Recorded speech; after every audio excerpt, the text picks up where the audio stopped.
on se retrouve pour la modification de la lumière du camping-car pour rajouter un module USB.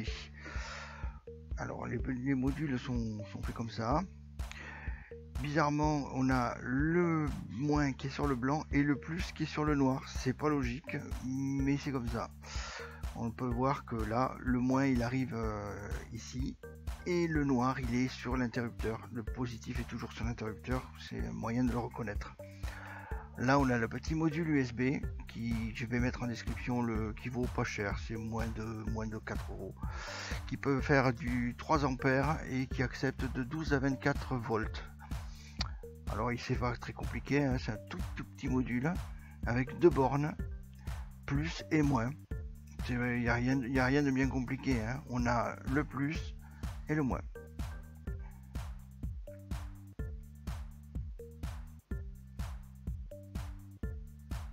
Là on a le moins et là on a le plus. Marqué moins ou plus, on ne peut pas se tromper, hein.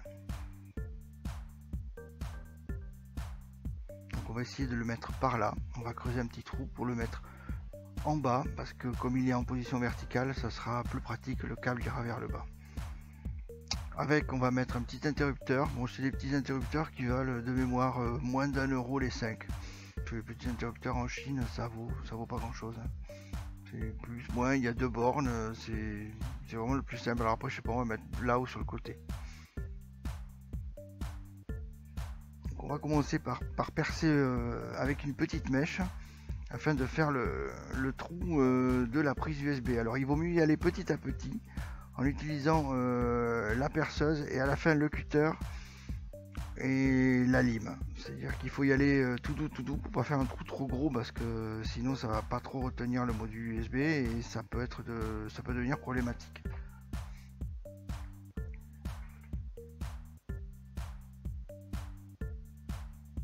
Vous voyez, c'est un petit peu galère à faire des trous, hein. On y va petit à petit, on avance. Bon,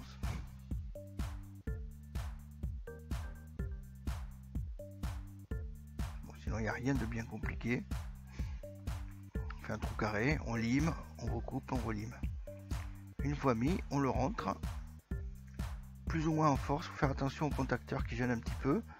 On le met en place et ça donne un petit résultat comme ça. Une petite prise USB juste en dessous. C'est assez discret, ça se voit pas trop. On mettra un petit point de colle ici pour le faire tenir mieux. Mais c'est ça c'est tout à l'heure.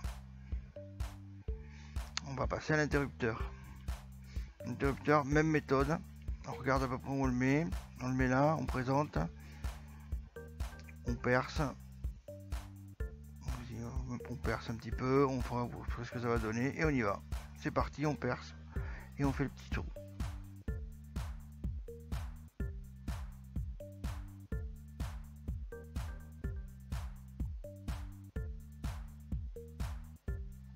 Voilà, cutter entre les trous pour sortir un carré.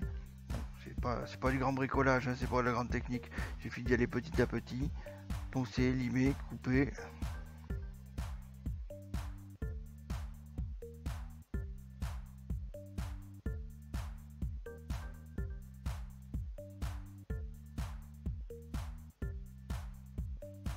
Et voilà, il est en place.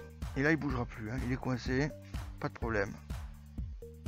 On va passer maintenant à la prochaine phase qui va être de préparer les fils et de commencer à faire les soudures pour souder l'interrupteur et le module.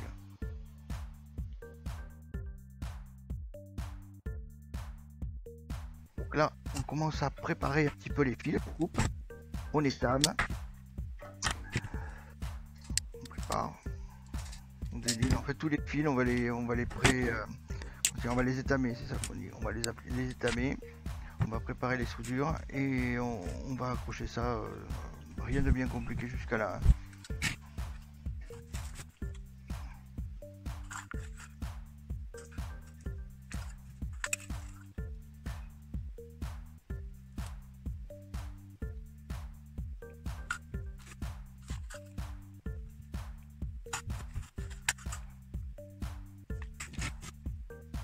Donc là on coupe les petits bouts pour pas qu'ils soient trop longs, parce que ça sert à rien d'avoir un fil trop long.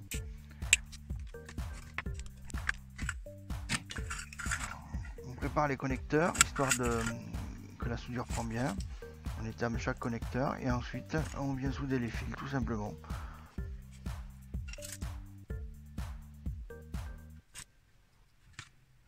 C'est toujours un petit peu galère de souder deux fils ensemble, mais ça y est, on y arrive. Moi j'ai préparé un domino sur lequel j'ai mis les couleurs rouge et noir pour bien différencier le positif du négatif. Parce qu'avec un fil noir qui est le positif, c'est pas gagné quand même.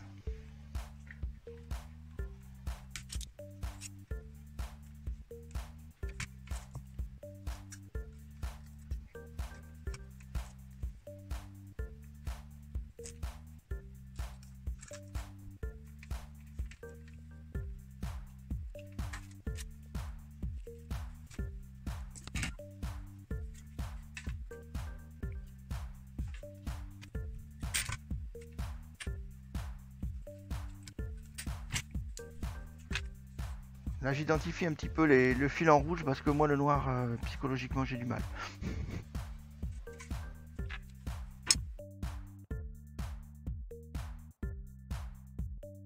Alors pour être sûr que ça bouge pas, on va mettre un petit peu de coup de pistolet à colle. Et donc la colle est chaude.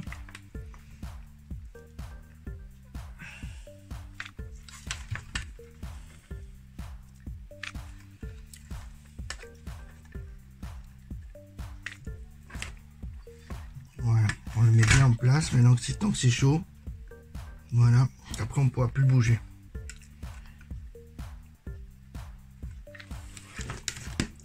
Et là c'est un peu chiant, il faut attendre que la colle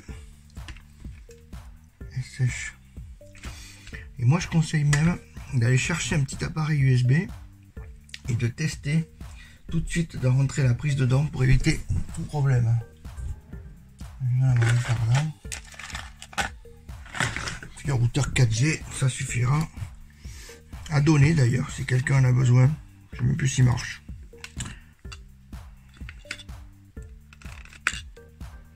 Voilà, ça donnera ça. Voilà. Le principe de la colle, c'est d'éviter que quand on débranche l'USB, ça emmène la prise. Il n'y a pas besoin d'en mettre sur l'interrupteur parce qu'il y a des petits crochets de côté. Il n'y a pas de raison qu'il se décolle.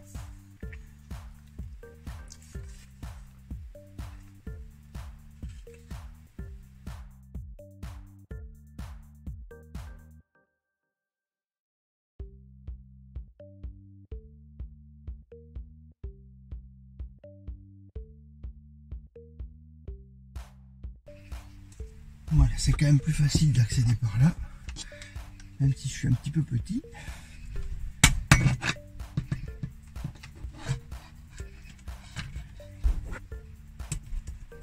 Alors, bien s'assurer que ça tienne bien quand même. Voilà, on peut tirer dessus, ça se décroche pas.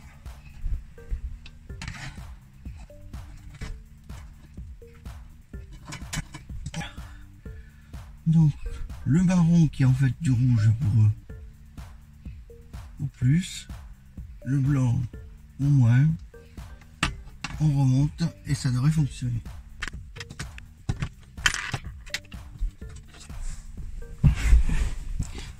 Vraiment plus facile à démonter qu'à remonter.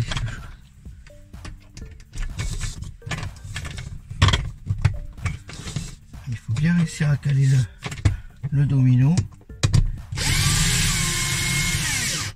On commence par visser ceux du bas histoire qu'ils calent bien le domino. Ceux du haut, je les ai juste placés.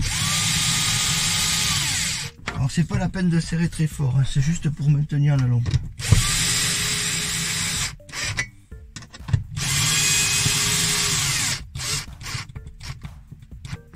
Voilà, tout sur off. Ça c'est sur off. On remet le 12 volts. Donc la lumière fonctionne. Et là ça marche. On aperçoit une petite lumière rouge. Je sais pas si on va arriver à la voir. Oui. Voilà. Et qui en fait la nuit se voit et fait une petite veilleuse pour les enfants.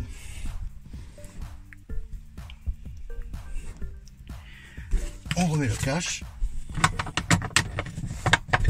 Et l'avantage c'est que cette veilleuse ne consomme quasiment pas d'électricité. Et voilà, c'est fini.